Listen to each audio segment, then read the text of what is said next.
People whispered that billionaires didn't freeze, especially not in front of someone who mopped hotel floors for a living. But the night Aaliyah Brooks stepped out of that dim hallway, pushing her cleaning cart under the golden lights of a Midtown luxury hotel, everything they thought they knew shattered. Because the moment Evan Roan, a man who owned half the skyline, caught sight of the cheap metal ring on her finger, he stopped breathing. It wasn't the ring itself. It was the memory buried inside it, one he'd spent 20 years trying to forget, and one she never knew belonged to him. The polished marble floors of the Midtown Grand shimmered under the soft golden lights, the kind of glow that made everything look expensive, even the air. Aaliyah Brooks moved quietly across the hallway with her cleaning cart, her worn sneakers making almost no sound. She kept her head down the way she'd learned to do in every fancy building she worked in. People didn't notice maids unless they wanted to complain. People especially didn't notice a black girl from the South Bronx with an old metal ring on her finger. She was wiping down the brass railing when the elevator chimed behind her. The doors slid open with a slow, elegant hush. 2 bodyguards stepped out first, scanning the hall. Then came the man everyone whispered about that morning, the penthouse guest, the one the staff had been told not to disturb. Evan Roan. Aaliyah didn't look up at first, but she felt the shift in the room, the way silence thickened, the way footsteps hesitated. She turned slightly, just enough to glance at him. Tall, crisp charcoal suit. Everything about him looked clean and precise, like he'd been carved out of the same steel and glass as the skyline he owned. His eyes skimmed the hallway, cold, distant, until they landed on her. No, not on her. On her hand. More specifically, the ring on her hand. Aaliyah stiffened. It was instinct. She curled her fingers inwards, hiding the little band of dull silver she'd worn since she was a kid. People always asked about it, or worse, laughed at it. It didn't shine. It didn't match anything she owned. It looked like something a child might make in shop class. She'd never told anyone where it came from, or why she kept it, but Evan Roan was staring at it like the world had stopped turning. He froze in place, literally froze, as if the sight of that ring punched the breath out of him. His expression cracked open for a brief second, and something raw flickered behind his eyes. Recognition. Shock. Something that didn't belong on the face of a billionaire who was supposed to be untouchable. Aaliyah's cheeks warmed. She pulled her hand behind her back, embarrassed, wishing the floor would swallow her. "Sorry, sir," she murmured, automatically stepping aside. He didn't move. He didn't speak. He just kept staring at that hand she was trying to hide, his jaw tightening, his chest subtly rising like he was trying to pull air back into his lungs. The bodyguard closest to him whispered, "Mr. Roan, are you all right?" Evan blinked, as if coming out of a trance. "Yes," he said quietly, though his voice carried a tremor. "I just thought I saw something I recognized." His gaze flicked one last time to her ring, softer now, almost haunted. Aaliyah lowered her head again, wishing she could disappear. She felt small in that hallway, like a smudge on the marble floor. Just a maid with a cheap ring. Someone a man like him shouldn't look at twice. But he had, and he wasn't walking away. She reached for her cart, pretending to rearrange a towel to break the tension. Her heart thudded nervously. She wasn't used to being seen, truly seen, especially not by someone who lived in a world she'd only glimpsed through elevator doors. Evan's stare lingered for a final moment before he gathered himself and stepped past her. His cologne trailed behind him, clean and sharp, disappearing into the luxury suite hallway. Aaliyah exhaled shakily. What was that? Why did he freeze like that? Why would a billionaire care about a ring made by a kid in a shelter decades ago? She didn't know the answer yet, but the man who owned half the skyline had looked at her like he'd just seen a ghost. And somewhere deep in her chest, something whispered that this moment, this strange, silent exchange, was only the beginning. By the time Aaliyah clocked out of her shift, the city had shifted from golden afternoon to the deep blue of early evening. Midtown glimmered in the glass of skyscrapers. Yellow cabs slid past like streaks of paint, and her bus rumbled toward the South Bronx, carrying her away from a world she'd never belonged to. The closer she got to home, the more the air changed. The metallic chill of Midtown gave way to warm pavement, the sound of kids playing stickball between buildings, the low hum of music drifting from open windows. When she stepped off the bus, the streetlights flickered overhead, buzzing the way they always did, like they were tired too. Her apartment sat on the 6th floor of a brick building older than she was. The stairs creaked, the paint peeled, and she knew every sound by heart. She pushed open the door and found her grandmother, Miss Ruth, sitting by the window in her worn floral robe, knitting with hands that trembled more each month. "You're late, baby," Miss Ruth said softly. "Extra rooms today," Aaliyah replied, hanging her light jacket. "And a VIP guest." "VIP to them," her grandmother teased, "but he still puts his pants on one leg at a time." Aaliyah smiled, but the memory of Evan Roan's eyes lingered, a look that didn't belong in a hallway between linen carts and vacuum cleaners. She didn't want to think about it. Men like him didn't remember girls like her. She heated a pot of soup while Miss Ruth talked about the neighbors, Mrs. Donnelly losing her cat again, Mr. Alvarez teaching his grandson how to play dominoes in the courtyard. Ordinary things, familiar things, the things that kept Aaliyah grounded. After dinner, she made her nightly walk to the community kitchen 3 blocks away, a cramped little place that served warm meals to anyone who needed them. She volunteered there whenever she wasn't working, tying on an apron and moving through the steam and chatter with practiced ease. "Brooks!" yelled Jamal from behind the counter. "Thought you got swallowed by that fancy hotel." "Not today," she said, handing out plates with her usual soft smile. People knew her here, not because she was special, because she cared. She checked on elderly regulars, joked with the kids who came in hungry after school, made sure no one left without a bag of leftovers. In this tiny world, she didn't feel invisible. But the ring on her finger, she touched it unconsciously. It was warm from her skin, smoothed down after nearly 2 decades. Most people ignored it. Some mocked it. One woman in line squinted at it tonight. "Girl, you still wearing that thing?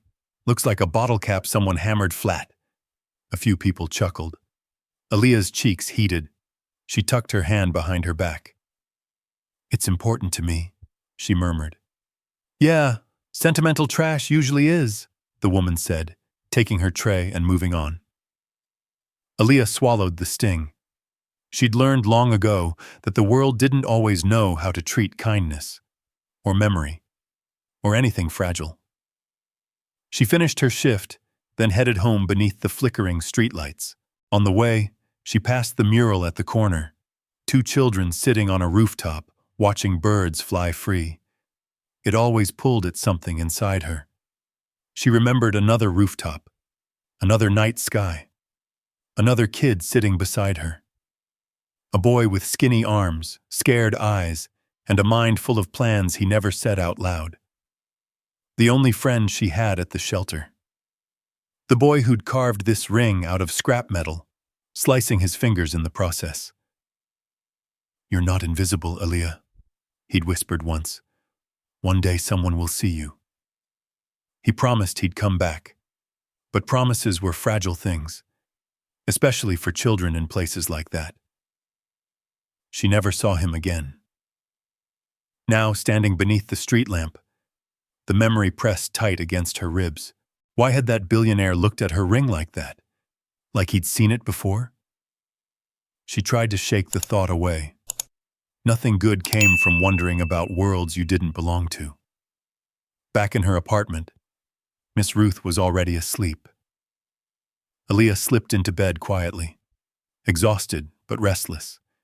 She held her ring in the glow of her phone screen, tracing the imperfect edges. "You're all I've got left from then," she whispered. Outside, sirens wailed somewhere far away. The city pulsed, and though she didn't want to admit it, the image of Evan Roan's face, stunned, almost broken, kept replaying in her mind. In a world where no one had ever truly seen her, why had he looked at her like he already had? And why did that thought scare her as much as it warmed her? The next evening came wrapped in a cold drizzle, the type of early spring rain that slicked the sidewalks and made the whole city smell like wet concrete. Aaliyah stepped out of the community kitchen, with her hood pulled tight as the wind nipped at her cheeks. She'd stayed late washing pots, partly because they needed the help, partly because she didn't want to go home to the quiet thoughts waiting there. She kept replaying the moment in the hotel hallway, the way Evan Roan had frozen at the sight of her ring. She told herself it meant nothing. Rich people had strange reactions all the time. Maybe he collected antique junk. Maybe he'd mistaken it for something expensive. But deep down, where old memories slept like coals beneath ash, something glowed. She hurried toward the bus stop, shoes splashing through puddles as streetlights stretched long reflections across the pavement. Traffic hissed by and horns echoed in the distance. Typical Bronx night, comforting in its own gritty rhythm. Only one man waited at the stop, a thin older gentleman in a brown coat too light for the weather. He leaned heavily on the bus stop pole, breathing in small, shallow puffs. Aaliyah slowed. Something felt off about the way his shoulders sagged. "Sir, you doing all right?" she asked gently. He lifted his head, blinking at her as if he'd just woken from a dream.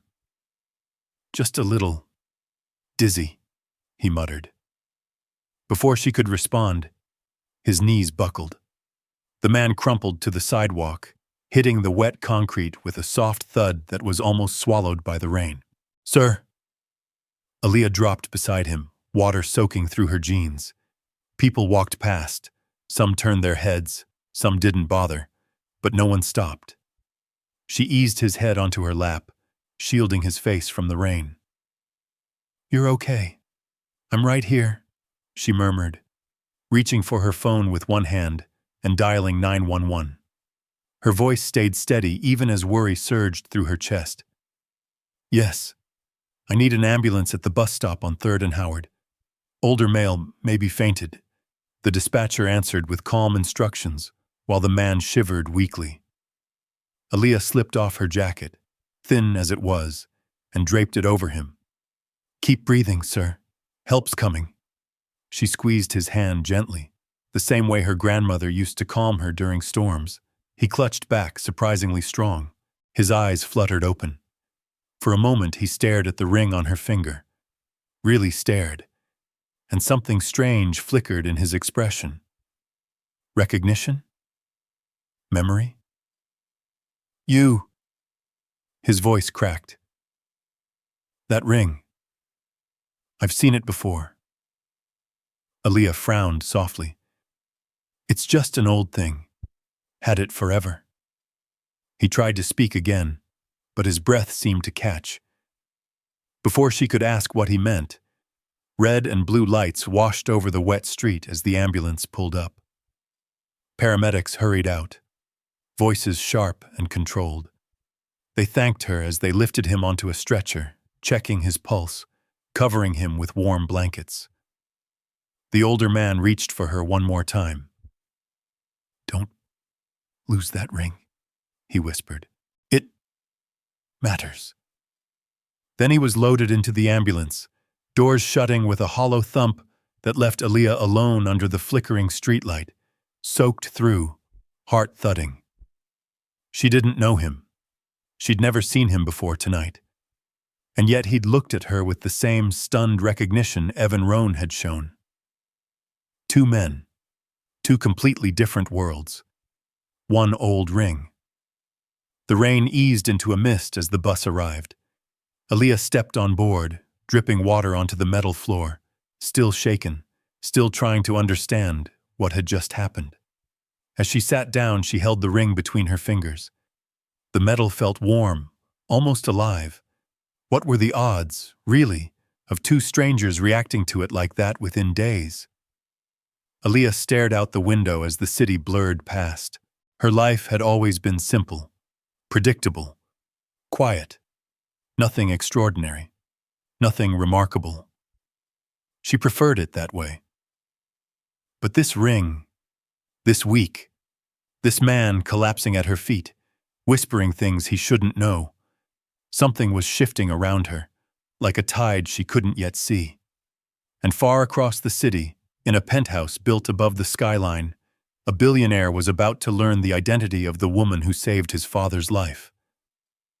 The Midtown Grand looked different the next morning, tense, buzzing with whispers, though Aaliyah didn't understand why.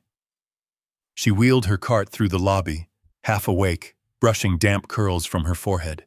Last night's rain had carried into her dreams, mixing with the old man's voice, the strange way he'd clung to her hand, the way he'd stared at her ring. She'd barely slept.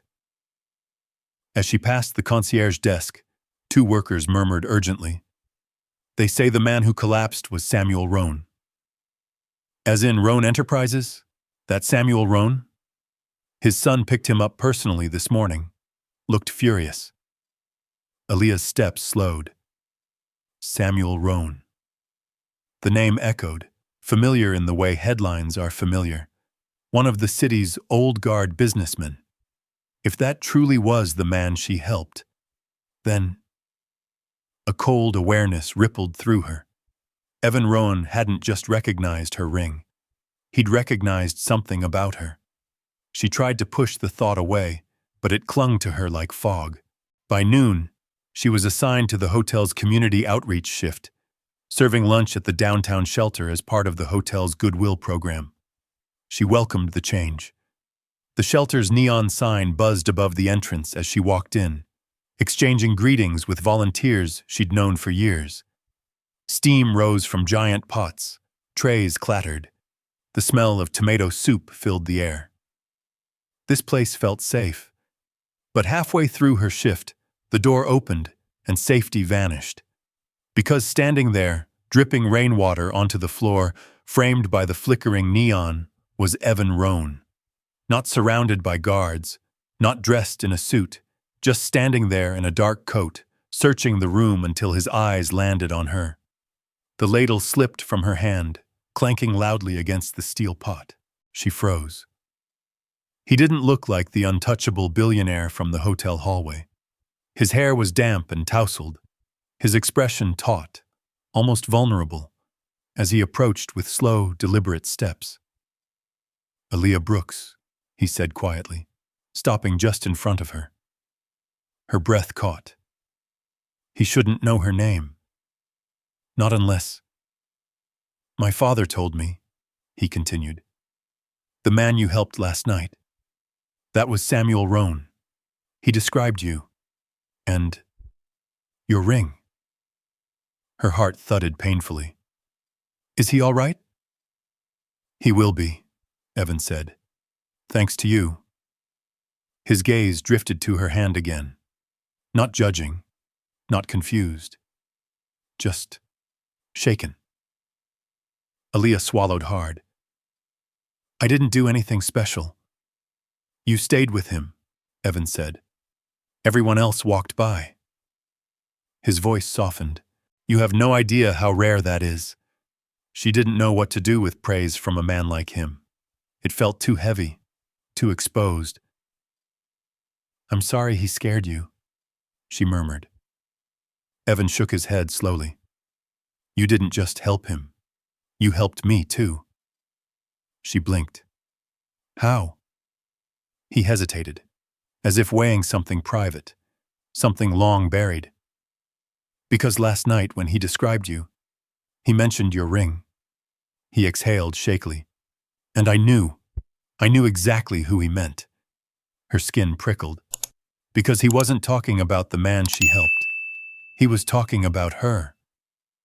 Aaliyah stepped back, confused. "I think you're mistaken." "No." His voice carried a depth she wasn't prepared for. "I'm not." He reached gently for her hand, but didn't touch it. He just looked at the ring with an expression she couldn't decipher. "When I was 13, he said softly, "I lived in a youth shelter in Queens. I wasn't there long, but the memories." He cleared his throat. "There was a girl, too skinny, too quiet, always helping the younger kids. She wore a purple coat that was too big for her." His eyes lifted to hers. "I made her a ring, from scrap metal I stole from the workshop. Cut my fingers making it. She tried to give it back, said it was silly, but I told her to keep it. And she did." Aaliyah's heart slammed against her ribs. No one alive knew that story.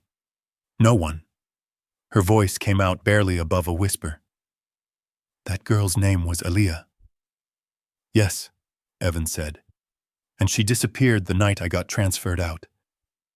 I looked for her. Years later I even sent inquiries, but the shelter had closed. Records lost." His jaw tightened. "I never forgot her." The room around them faded, the clatter of trays, the hum of voices, the scraping of chairs, until only the two of them remained suspended in a moment she didn't know how to hold. "You're saying—" She stared down at the ring. "You were—" "The boy with the busted knuckles," he finished gently, "who swore he'd come back." Her knees weakened. The air thickened, because the billionaire standing before her wasn't a stranger. He was the boy who once sat beside her on cold metal steps, sharing apples stolen from the pantry. The boy who whispered that she wasn't invisible. The boy who promised, childishly, earnestly, that he'd find her again. She had spent years convincing herself he'd forgotten. And here he was. "I didn't think you'd remember me," she said, voice trembling. Evan's eyes softened, warm as morning light. "I never had the chance to forget you." Emotion tightened her throat. For a second, just a second, she believed something impossible. That maybe the universe hadn't overlooked her after all. But life had taught her that beautiful moments rarely stayed beautiful for long. Before she could respond, a volunteer called out, "Aaliyah, we need more bowls." She stepped back, startled by reality snapping in around her. "I should get back," she whispered. Evan nodded, though something in his expression ached. "I'll come by tomorrow, if that's all right." She didn't answer. She couldn't. Her heart was too full of memories she'd tried so hard to bury. As Evan walked out into the gray afternoon, she pressed a hand to her chest, feeling the shape of the ring through her apron. The boy she once lost had returned, but she wasn't the girl he remembered. And fate, so sudden, so overwhelming, had only just begun to rearrange their lives. The next morning, the sky hung low with clouds heavy as steel wool, casting the South Bronx in a muted gray. Aaliyah moved through her small apartment quietly, trying not to wake Miss Ruth as she prepared for work. Her hands trembled when she tied her shoes. Sleep had refused to stay with her, slipping away each time she closed her eyes, and the memory of Evan's voice returned. "I never had the chance to forget you." She'd repeated those words in her head until dawn, part of her warmed by them, another part terrified. The past had never been kind to her. Whenever it resurfaced, it demanded something. Usually more than she could afford to give. At the hotel, she tried to focus on her tasks, clean the railings, restock the carts, vacuum the hallway. But her thoughts kept drifting to the shelter, the way Evan had looked standing beneath the neon light, the raw honesty in his expression, and the fear in her chest when she realized he wasn't just a memory, he was a man capable of upending her entire world. Around lunchtime, a manager approached her. "Brooks, VIP guest is asking for you specifically." Her blood ran cold. "Me? Are you sure?" "Positive," said it's personal. Her heart pounded as she walked toward the private lounge reserved for high-profile guests. She expected bodyguards at the door, but instead found Evan sitting alone at a table, sleeves rolled up, a cup of untouched coffee before him. He stood when she entered, like she was someone who deserved that level of respect. The gesture startled her more than his presence. "Thank you for coming," he said gently. She kept a safe distance. "What do you need, Mr. Roan?" "Evan," he corrected softly. "Please." She looked away. Names carried weight, and his carried enough to crush her if she wasn't careful. "I'm working," she said. "If this is about last night, I already told the medical staff what happened. It's not about paperwork," he said, stepping closer. "My father, he wouldn't let go of your hand at the hospital. He remembered your kindness. And he paused, choosing his words. "I remember you too, more than I expected to." "Don't," she whispered, throat tightening. "Don't make this into something it's not." He studied her cautiously, as if afraid she might vanish again. "I'm not trying to pull you into anything. I just want to help." He reached into his coat and handed her a card. "I have contacts at a clinic downtown. They can handle your grandmother's medical needs. Full coverage." Her chest tightened. "I can't accept that." "It's not charity," he said. "It's gratitude." "My whole life people have tried to label me," she whispered. "Needing help only makes it worse." Evan nodded slowly, as if he understood more than she expected. "Then let me help a different way. Come work for my company. You're organized, dedicated, and you care about people. That's rare." Aaliyah stared at him, stunned. She wasn't used to opportunities, just survival. "You don't even know me," she said. His voice softened. "I've never forgotten you." She looked down at her hands, her chipped nails, the ring, the faint cleaning chemical scent still clinging to her skin. "People like me don't get jobs in places like yours. They don't even get interviews." "They do," he said firmly, "if I decide they do." Anger sparked beneath her ribs, not at him but at the imbalance between their worlds. "Why are you doing this? Because I helped your father? Because of this ring? Because of some childhood memory you barely trust?" His expression faltered. "Because you deserve more than the life you were forced into. And because I should have looked for you sooner." She stepped back, overwhelmed. "I can't do this. I can't be something for you, or your father, or your company." "I'm not asking you to be anything except safe," Evan said. Safe. The word hit harder than any promise. Her life had never offered safety, only temporary shelter. She shook her head. "Please stop. My neighborhood already talks when I come home late from work. If anyone finds out a billionaire is making me offers, I don't care what anyone thinks," he said quietly. "Well, I do." Her voice cracked. "People like me get judged for breathing too loud." A silence stretched between them, heavy, fragile, trembling. Aaliyah wiped her palms on her uniform. "If you want to thank me, let me go back to work. Let my life stay small. Small is safe." Evan didn't move. He didn't argue. He just looked at her like he saw the walls she'd spent years building, brick by brick, trying to survive. And then he said softly, "I'm not here to take anything from you. But I can't pretend seeing you again didn't change something in me. When you're ready to talk, or if you ever need anything, my door is open. Always." She swallowed hard. "I'm not ready." "I know." He stepped aside, letting her pass. But as she reached the doorway, he added, "Just answer me one thing. If the world hadn't hurt you the way it did, would you have let me help you?" The question slammed straight into the ache she'd kept hidden her whole life. She didn't look back. Maybe. But her voice trembled. She walked out quickly, heart pounding, breath unsteady. The hallway blurred around her as she gripped her cart to stay grounded. Her world was shaking, because someone finally saw her worth. And that terrified her more than anything. Meanwhile, across the lobby, a woman with a press badge watched the exchange carefully, her eyes narrowing. A story was forming, one that would soon explode. And Aaliyah's life, already fragile, was about to be pushed into a storm she never asked for. It started quietly, as most storms do. One whisper carried by the wind. One rumor turned into a headline. Aaliyah didn't know about any of it that morning. She simply stepped out of her building, tugging her jacket tight against the chilly wind sweeping through the Bronx. The sun barely skimmed the rooftops, casting long shadows across the cracked sidewalks. Her phone buzzed twice, then 3 times, then 4.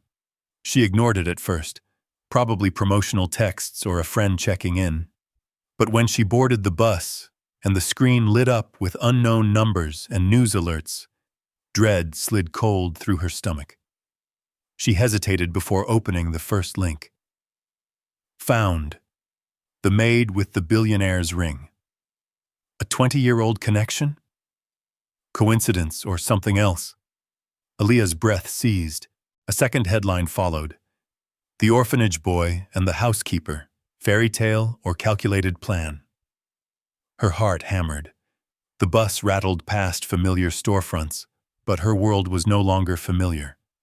She clicked another notification, her hands trembling. Exclusive.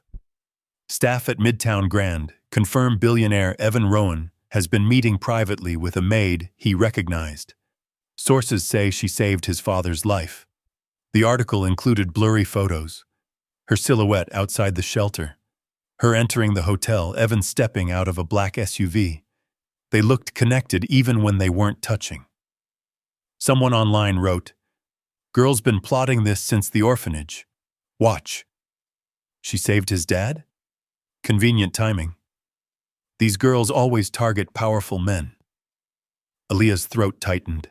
She knew how quickly judgment spread when it had nothing better to do. By the time she reached Midtown, she saw them. Clusters of reporters outside the hotel's revolving doors. Cameras lifted like a wall of eyes. Microphones pushed forward like spears. "There she is!" someone shouted. She froze. A security guard rushed over, guiding her through the crowd, but it didn't stop the barrage. "Did you pursue Mr. Roan because of your past connection? Are you hoping for a financial settlement? Were you his employee or something more? Did you save Samuel Roan to get closer to his son?" Each question struck like a slap, quick, sharp, undeserved. "I didn't do anything," she whispered, but no one heard her. They didn't want truth. They wanted a story. Inside the hotel, her manager pulled her aside, face pale with stress. "Brooks, what exactly is going on?" "Nothing," she said, voice cracking. "I haven't done anything wrong."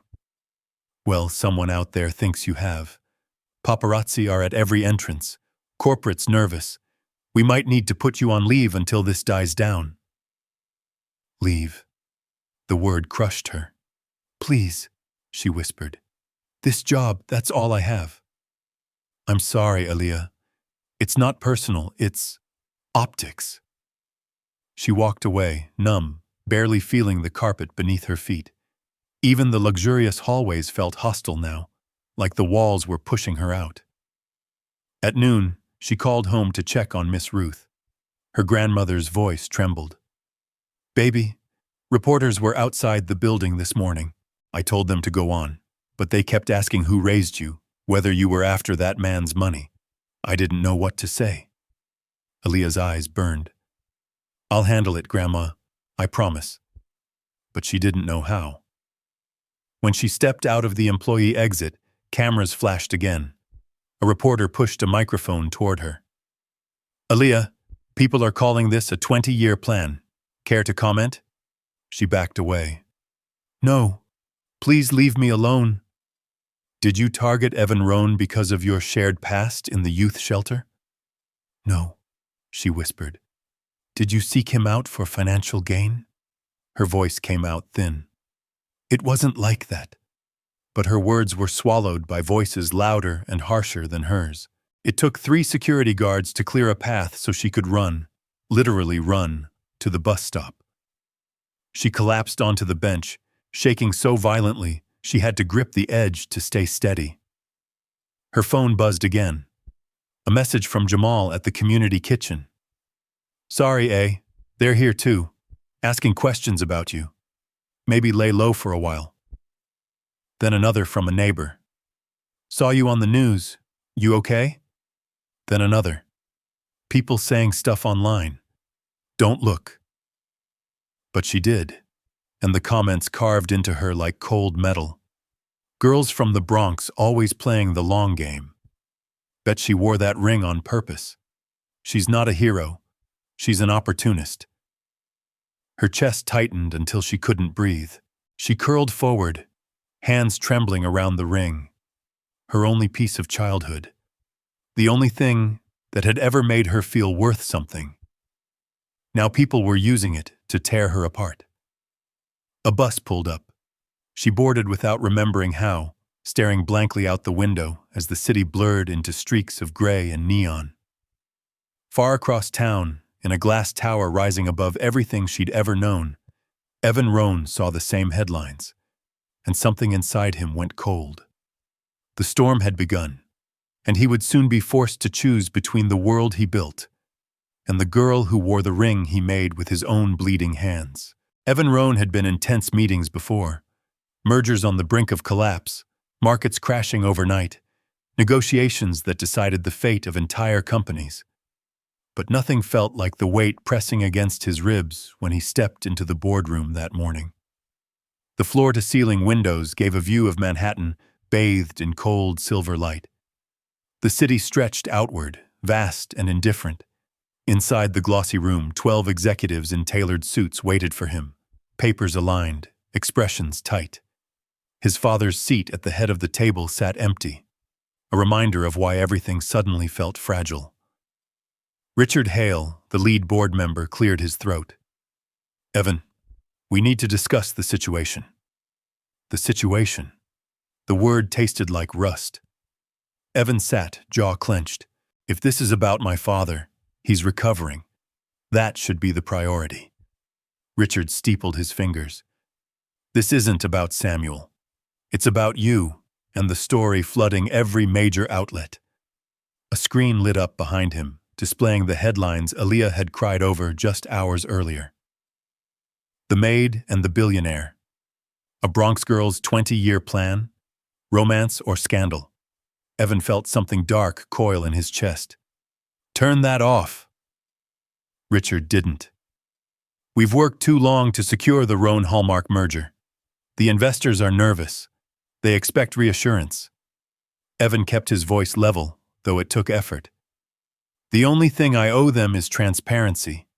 There is no scheme, no manipulation. She saved my father's life. And she also happens to wear a ring you made as a child. A strange coincidence, don't you think? Another board member said. It's not a coincidence, Evan replied, quiet but firm. We knew each other at the shelter when we were kids. A beat of stunned silence. Then murmurs. Shelter? You never disclosed that background. This could damage the company's narrative. Our investors value stability. Evan's hands curled into fists on the table. My childhood is not a liability, and neither is she. Richard leaned forward.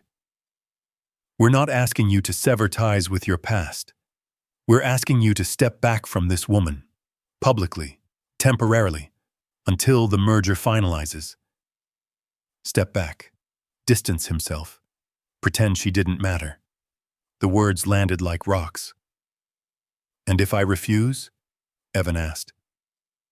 Richard didn't hesitate. Then the board will interpret your involvement with her as compromised judgment. We may need to reconsider your position as CEO. The room went silent. Outside the windows, Manhattan stood tall and glittering, unaware of the war unfolding inside one man's chest. Evan thought of the empire he'd built, tower by tower, contract by contract, sacrifice by sacrifice. He thought of the nights he'd slept in office chairs, the holidays he'd worked through, the relationships he'd let die so nothing could distract him from success. And then he thought of Aaliyah's face under that flickering neon sign, the way she whispered, "I didn't do anything wrong." The tremor in her voice when she said she'd been judged her whole life. The ring, imperfect, sharp in places, forged with the hands of a boy who once believed he didn't deserve anything good. He stood slowly. "I will not distance myself from her," he said. "I won't treat her like a mistake." A sharp intake of breath circled the table. Richard pressed on. "Evan, think logically." "I am," Evan said, voice rising. "Logically, ethically, morally, I will not abandon someone because she's being attacked. Especially someone who has survived more storms than any of you in this room will ever face." His father's empty chair seemed to watch him. Richard's jaw tightened. "Then understand. Your decision may jeopardize everything you've built." Evan nodded once. "If that's the cost of doing what's right, then so be it."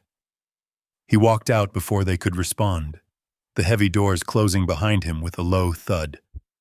The hallway stretched long and quiet, the click of his shoes echoing like a countdown to the fallout that would follow. In the elevator, he finally let the facade crack. He leaned against the cool metal wall, eyes closing. He'd chosen her, but he hadn't yet realized. The moment Aaliyah learned he'd risked his entire empire for her, it wouldn't pull her closer. It would push her away. And the next break in their fragile, rediscovered bond was already on its way. The storm did not arrive with thunder. It arrived quietly, through a news ticker, a voicemail, a trembling hand. By late afternoon, Aaliyah already felt the ground shifting beneath her feet. She'd been cleaning the stairwell of her building when her neighbor hurried up, eyes wide with worry. "Girl, you seen the news?" Aaliyah's stomach dropped. "No. What now?" "They say Evan Roan cussed out his whole board for you. They say he might lose his job. They say you're the reason the merger's falling apart." A cold ache spread down Aaliyah's spine. No, that's not true. He didn't tell me anything like that." The neighbor lowered her voice. "People online are dragging you, saying your name brings chaos, saying you're cursed luck." Cursed. The word she'd heard whispered behind her back in childhood. The word she'd spent years trying to outrun. She rushed into her apartment, heart racing. Still, Miss Ruth looked up from her recliner. "Baby, sit. You're pale." But Aaliyah couldn't. She fumbled for the remote and turned on the TV. A news anchor spoke in that careful tone they used when hinting at scandal without naming it. Roan Enterprises in turmoil after leaked reports of internal conflict. Sources say the tension stems from Mr. Roan's refusal to distance himself from a woman at the center of recent media attention. The screen shifted to footage of board members leaving the building. One reporter shouted, "Did Mr. Roan jeopardize the merger because of her?" Another, "Is this relationship compromising company leadership?" Each question sounded like a stone thrown through glass. Her phone buzzed with a message from Jamal. "Aaliyah, tell me this ain't true. They're saying Evan put everything on the line for you." Another message from a hotel coworker. "HR says you're temporarily suspended. Paparazzi outside. Don't come in." Aaliyah felt herself sinking. Not physically, emotionally, like the air had thickened into something she couldn't breathe through. Miss Ruth reached for her hand. "Don't panic yet, honey." But it was too late. She knew what people did when something went wrong. They looked for someone to blame. and she had always been an easy target, too quiet to defend herself, too gentle to fight back, too used to being misunderstood. Her phone buzzed again. This time, a message from a number she didn't recognize. "Leave him before you ruin him." Another. "Gold digger." Another. "You're poison." Her breath came short. Her chest tightened. "I can't stay here," she whispered. "I'm making everything worse." "Baby, stop," Miss Ruth pleaded. "Don't let fear talk louder than the truth." But fear had already taken the room. That evening, the wind picked up outside, rattling the old window frames. Aaliyah packed slowly, mechanically, folding her uniforms, tucking her grandmother's spare house key under a mug on the counter. She didn't want Miss Ruth to see, didn't want to break her heart, but staying felt impossible. The world was too loud, too cruel, too eager to see her as the ruin of a man who had built an empire. When Miss Ruth fell asleep, Aaliyah slipped into the bedroom to look one last time at the ring. Not the worn one from her childhood, but the second one Evan had given her only days ago. The one he had crafted as a man who remembered what they'd once meant to each other. She held it gently, letting the memory of his warm, steady gaze pass through her like a faint light. Then she placed it on the small table beside her grandmother's chair. The ring sat there, small, bright, and heartbreaking. By the time she stepped outside, night had swallowed the city. Rain misted the pavement, turning streetlights into soft halos. She pulled up her hood and walked fast, trying to stay invisible. But a black SUV screeched to a stop beside her. The back door opened. A familiar voice called her name. "Aaliyah!" She froze. Evan stepped out, no coat, hair damp from drizzle, breath uneven. "Why didn't you answer my calls?" "Because I can't do this, Evan," she said, voice trembling. "I can't watch your life fall apart because of me." His expression broke open. Hurt, disbelief, something deeper. "You didn't cause any of this. I made my own decisions. I chose to stand up for you. And that's the problem," she cried. "I don't want to be something you have to defend." He stepped toward her, slow, careful, like she was something fragile. "Please, don't run from me. Not again." She shook her head, tears blurring the streetlights. "I'm not running from you. I'm running because I don't know how to carry the guilt of ruining your entire world. You haven't ruined anything. They're blaming you for protecting me," she whispered, "and I can't stay here and watch you lose everything you've built." He reached out, but she stepped back, breath shaking. "You deserve someone who doesn't come with a war attached. Someone who doesn't pull you into messes she never asked for." His voice cracked. "You're not a mess. You're the only honest thing I've had in years." The wind picked up, swirling around them, carrying the distant wail of sirens and the murmurs of the city. Their breaths hung in the cold air, close but not touching. "I left something for you," she whispered, "on the table by my grandmother." His brows knit. "What is it?" "My answer," she said softly. "Or maybe, my goodbye." He took a step closer, desperation flickering in his eyes. "Please don't do this. Please." She swallowed the sob rising in her throat. "I have to find out who I am when no one's defining me. Not the media, not your board, not even you." "Aaliyah, I'm sorry," she whispered, and the apology shattered something inside them both.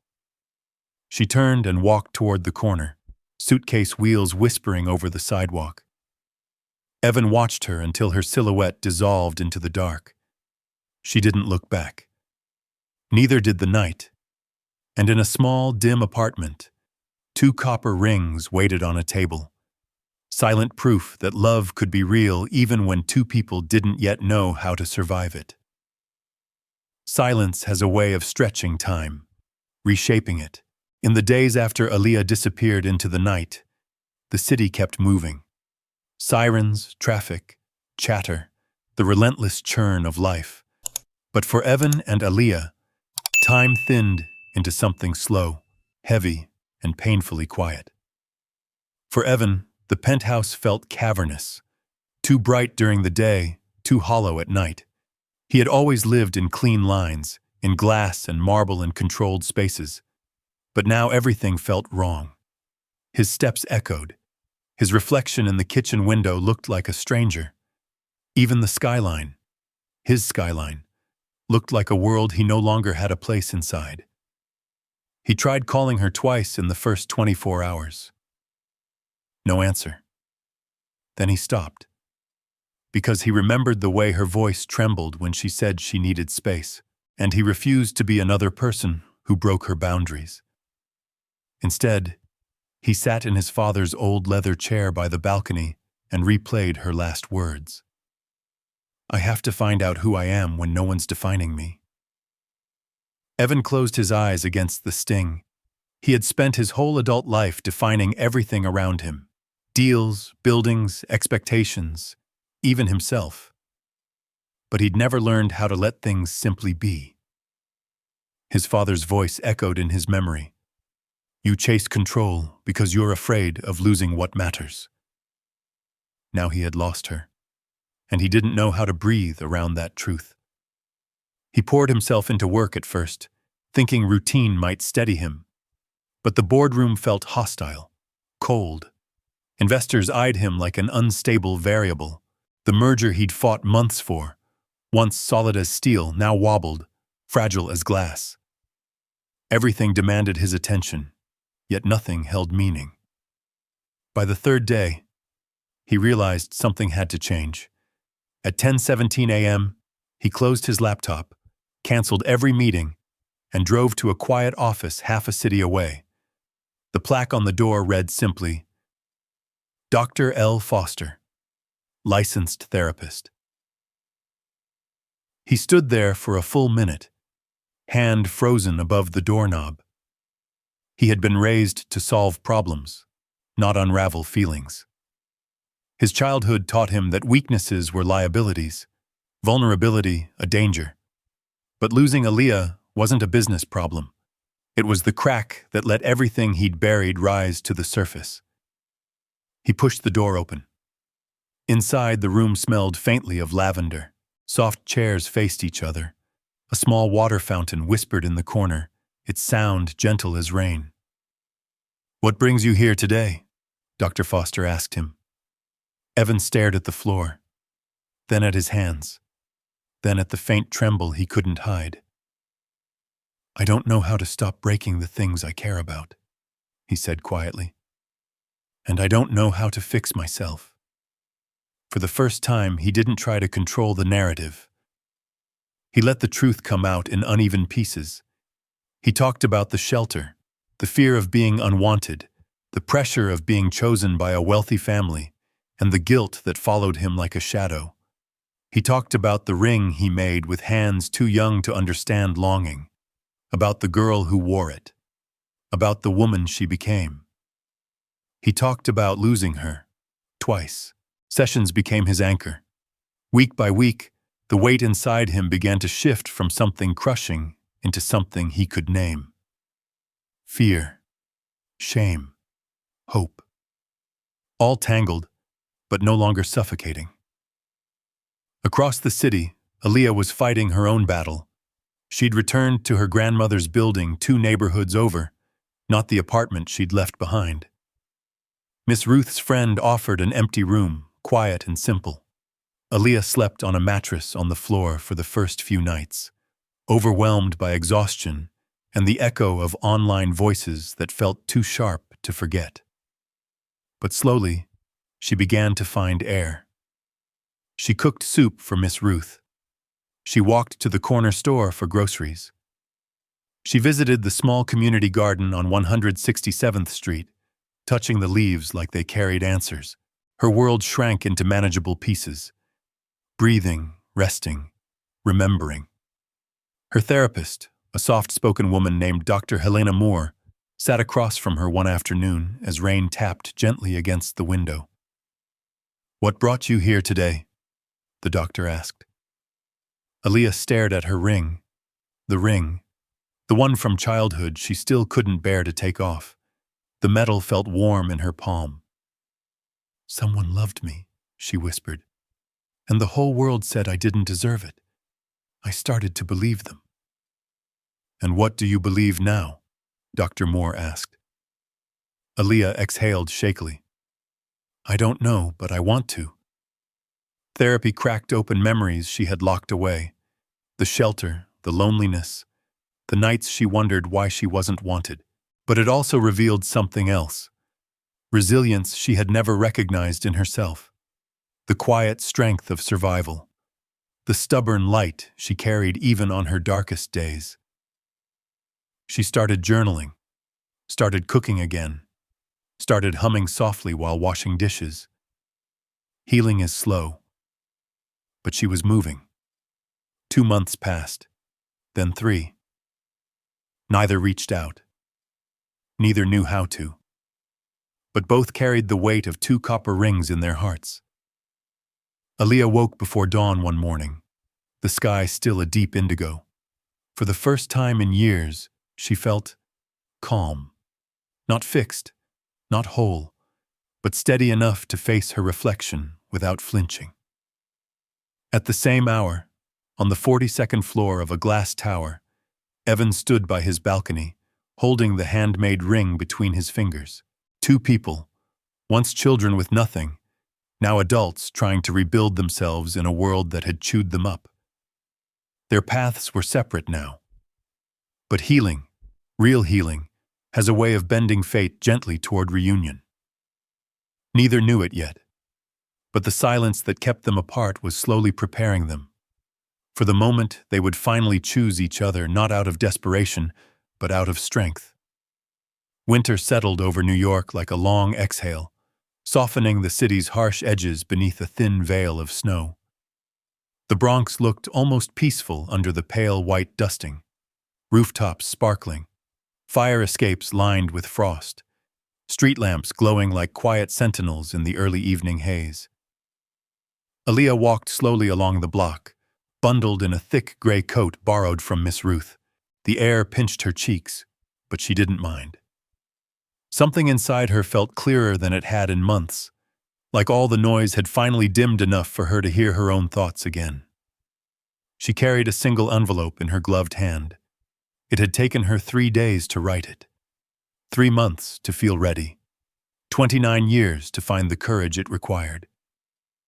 Her footsteps crunched softly on the sidewalk as she approached the rusted blue mailbox on the corner, the one with graffiti hearts and initials carved into its metal. She stood there for a moment, breath clouding the air, staring at the letter addressed in her neat handwriting. To Evan Roan Enterprises, Executive Office, no return address. She didn't want him tracing her. She didn't want him rushing back into her life with the force of a man used to solving problems with money and power. She wanted him to have only what she could safely give, her truth. Her healing wasn't done. But she wasn't broken anymore either. She closed her eyes briefly.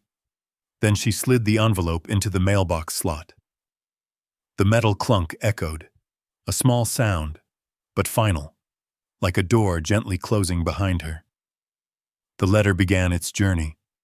Across Manhattan, sunlight spilled through the towering windows of Roan Enterprises like a muted gold wash. Evan sat in his office, flipping through paperwork without absorbing a single word. His days had grown more structured, his anxiety less suffocating, his sleep more consistent. But nothing filled the quiet space where Aaliyah once existed. He reached for the ring in his pocket, out of habit. Turning it between his fingers grounded him, reminded him that even the most imperfect things could carry meaning. He was meeting with Dr. Foster twice a week, unraveling years of fear and self-imposed expectations. He was rebuilding his relationship with his father. He was learning, slowly, clumsily, to live without needing to hold the entire world together. But he still hadn't learned how to stop missing her. A knock interrupted his thoughts. His assistant, Blake, entered holding a small stack of mail. "Morning correspondence, sir." This one was hand-addressed. He placed the envelope on Evan's desk, then left. Evan stared at it. The handwriting. He knew it instantly. The room seemed to fall away. His heartbeat thudded once, twice, hard enough to echo in his ears. He picked it up gently, as if it might shatter. Aaliyah. With a breath that trembled, he opened it. Inside was a single sheet of paper, folded carefully. "Evan, I'm not the same person who walked away from you. I'm not the girl from the shelter either. I'm someone in between. Someone trying to learn herself before letting the world define her again." He swallowed hard, reading slower. "I'm not ready to come back. But I wanted you to know I'm not running anymore. Not from you, not from the past, not from myself." The next lines made his vision blur. "The ring you made. I kept it because it reminded me I mattered to someone once. I'm learning to believe I matter even without it." He pressed a hand to his chest, breath catching. "Maybe one day, when I'm strong enough, when I trust the ground beneath me, I'll come for it. And if I return, I hope you'll still be the man who didn't give up on himself." At the bottom was one last line. "Thank you for seeing me before anyone else ever did. Aaliyah." Evan sat back, overwhelmed, the letter trembling slightly between his fingers. She wasn't gone. She wasn't lost. She was healing, and she had chosen to share that with him. He stood and walked toward the balcony. Outside, snow flurries drifted lazily past the glass. In the corner of the balcony garden, his attempt at rebuilding something she cared about, new winter plants shivered but stood tall. He reached into his pocket and pulled out the copper ring, the second one, the one he'd made for her with clumsy adult hands, the one that symbolized who they might still become. He placed it gently in the top drawer of his desk, where he would see it each morning, not as a promise, not as a chain, but as a quiet signal of hope.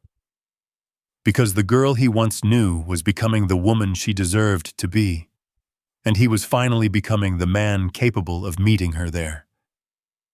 For the first time in months, Evan exhaled without pain. The world was quiet, but not empty. Something was beginning to breathe again, slowly, gently, like the first stirring of spring beneath snow. And somewhere in the Bronx, a woman touched the ring she still wore and whispered a truth she finally believed. "I'm worth something." Neither of them knew what came next, and for once not knowing felt like peace. The city thawed slowly as winter loosened its grip, trading frost-bitten mornings for soft breezes that rustled through the budding trees of early spring. New York had a way of shedding its skin each season, reinventing itself in 1,000 tiny ways. And in two corners of that sprawling city, one in a glass tower, the other in a modest Bronx apartment, two people were quietly reinventing themselves as well. Aaliyah woke earlier these days, not because she had somewhere to rush to, but because silence no longer frightened her. She brewed coffee in Miss Ruth's worn-down kitchen, watched the morning light creep across the linoleum floor, and breathed deeply without feeling the weight of the world pressing down on her chest.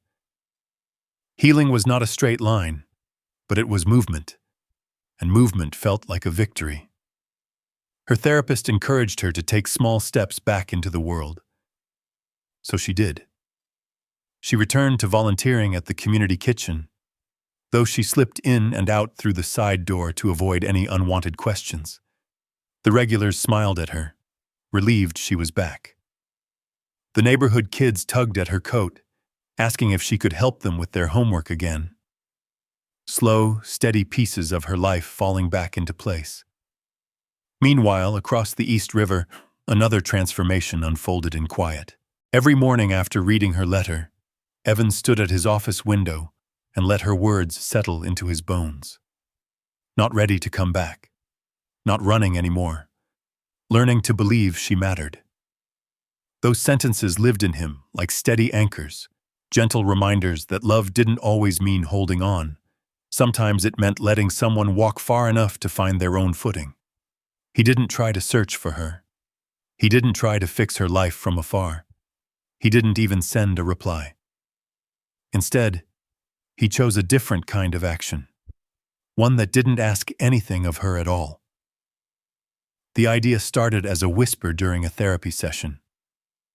"You keep circling the same question," Dr. Foster told him. "What can you do that honors both your past and her journey without inserting yourself where you don't belong?" For days, the question lingered until the answer arrived as naturally as breathing. He built something, not a skyscraper, not a corporate expansion, something quieter, something human. A month later, in a small renovated building on the edge of the Bronx, a discreet sign was installed above a newly painted doorway. The Bronx Ring Foundation, support for youth leaving shelter. Systems inside. The rooms smelled of fresh paint and possibility. There were tutoring spaces, counselors, a computer lab, a small kitchen, and a resource center for job training. Staff members were carefully chosen, every one of them deeply committed to helping young people who felt unseen, unheard, unprotected. There were no press releases, no media tours, no ribbon cuttings. This was not a monument to his name. It was a promise, a quiet one, to the girl he once sat beside on a metal staircase in Queens, the girl who wore a ring he made with childish hope, the woman who saved his father, and the woman now saving herself. Only one person outside Evan's inner circle knew why this foundation existed at all: his father, Samuel Roan. Samuel insisted on visiting it the moment construction was complete. Though still recovering from his health scare, he walked slowly through the hallways, hands clasped behind his back, eyes soft with something like pride. "You built this because of her," he said quietly. Evan nodded. "Because of the kids we used to be." Samuel rested a hand on his son's shoulder. "Healing doesn't always look the way we imagine. Sometimes it's not a reunion. Sometimes it's a legacy." A week later, Aaliyah stood outside the community kitchen when she saw a familiar figure approaching. Samuel Roan, leaning slightly on a polished cane, his breath fogging the cool morning air. Her heart jumped into her throat. "Mr. Roan? You shouldn't be out walking alone." "Doctors said I need fresh air," he said with a small smile. "And I wanted to see you." He studied her gently, the way a grandfather might look at a child he worried for. "My son tells me you've been healing." "I'm trying," she admitted softly. Samuel nodded. "That's all any of us can do." Then his eyes warmed. "You know, Evan doesn't smile much. Never did. Life made him too serious, too fast. But after your letter, something changed. He seemed lighter, like someone finally let him breathe." Aaliyah's breath caught. Samuel reached into his coat, not for a gift or a demand, but for a folded brochure. He handed it to her. The Bronx Ring Foundation. Her fingers trembled. "What is this?" "A place your story helped inspire," Samuel said. "A place for young people who grew up just like you and my son did. Kids who need to know they matter." She traced the embossed lettering with her thumb, her throat tightening. The ring she still wore glinted faintly in the morning sun. Samuel's voice softened. "You don't owe my son anything. Not love, not forgiveness, not a future. But you should know. He isn't standing still. He's growing. He's becoming the man he always hoped he'd be." Aaliyah exhaled slowly, deeply, like her heart needed the space that breath created. "Thank you," she whispered. When Samuel turned to leave, he paused, looking back at her with the wisdom of someone who'd lived long enough to understand love in its many imperfect forms. "Sometimes," he said, Two people have to grow separately so they don't collapse in each other's arms, but growth has a way of circling back, child, when the time is right. Then he walked away, cane tapping softly against the sidewalk. Aaliyah clutched the brochure to her chest. For the first time since she left Evan, she didn't feel weighed down by fear or guilt. For the first time, she felt the tug of hope again. A small, quiet wonder whispered inside her. Maybe healing didn't mean letting go forever. Maybe it meant becoming someone capable of choosing differently when the moment came. And somewhere in Manhattan, a billionaire stood by his window, unaware that his father had delivered a message that would soon guide Aaliyah back across the bridge between their worlds. The afternoon sun melted into gold as it dipped behind the Brooklyn skyline, pouring soft light over the East River. A gentle breeze carried the scent of spring, warm pavement, budding trees, the faint sweetness of distant food carts firing up for the evening crowd.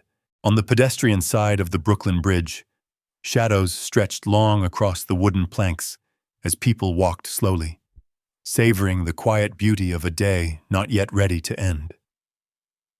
Aaliyah stood at the entrance of the bridge, hands tucked into the pockets of her coat, breathing in deeply as the city's hum enveloped her. She had spent the last week thinking about Samuel's visit, about the foundation brochure, about the truth in the old man's eyes when he spoke of growth circling back. She had read her own letter to Evan a dozen times since sending it, realizing there were feelings she hadn't let herself admit, even on paper. Healing had shown her something powerful. She didn't want to erase the part of her life that held him. She wanted to return to it when she was ready, and today, for the first time, she felt steady enough to try. With slow steps, she walked along the wooden planks, the river shimmering beneath her through the gaps. Cars rumbled on the roadway below, joggers passed with quiet steps, and the cables of the bridge rose like a cathedral of steel against the sky. The further she walked, the more her heartbeat steadied, not from calm, but from conviction. When she reached the Manhattan side, she paused, looking out toward the tall glass buildings where Evan's world resided. Her fingers curled around something warm inside her coat pocket. The original ring, the one from their childhood, never left her hand. But the second ring, the one he'd made as a man rediscovering a forgotten piece of himself, that was the one she'd come to return. Not to reject him, not to end anything, but to place the choice in both of their hands. Honestly, clearly, gently. The building security recognized her from months ago, though their expressions softened when she gave her name. Evan had left instructions long ago. If she ever comes, let her in. The elevator rose smoothly, floors blinking by, her reflection wavering in the metallic doors. She barely recognized herself. Stronger, clearer, no longer shrinking to fit the world around her. When the elevator opened, the penthouse hallway was quiet, lit by the warm amber glow of recessed lights. Her footsteps felt impossibly loud as she approached his office door. She raised her hand to knock, but the door opened first. Evan stood there, phone in hand, mid-sentence, but his voice died instantly. His breath caught. His whole body went still, the way it had the day he saw the ring for the first time. "Aaliyah," he whispered. Her heart clenched.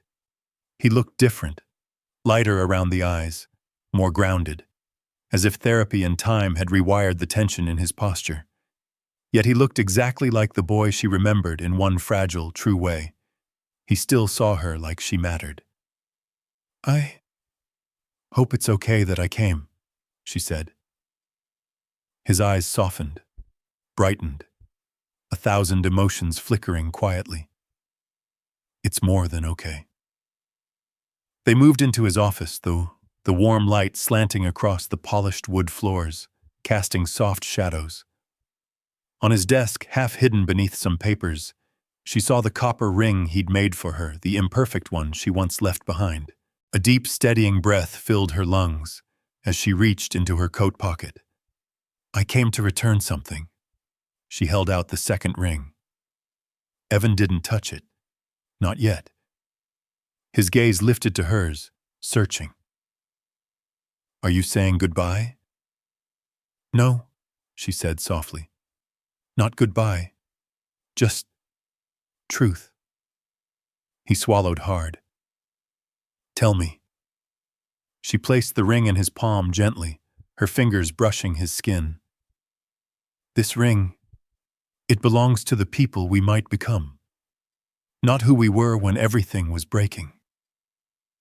Her voice trembled with honesty, not fear.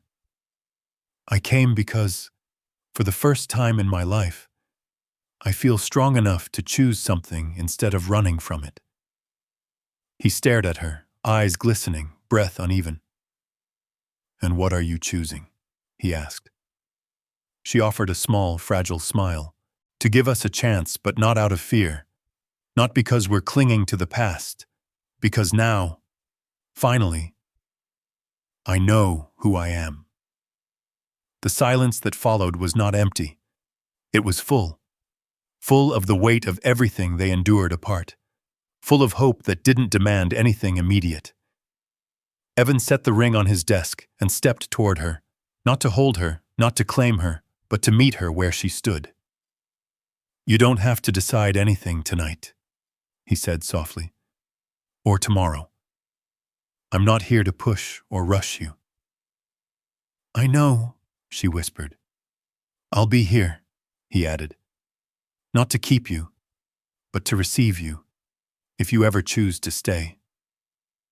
Her eyes softened, warmed, the tension in her shoulders melting. She wasn't ready to say the words the movies would demand.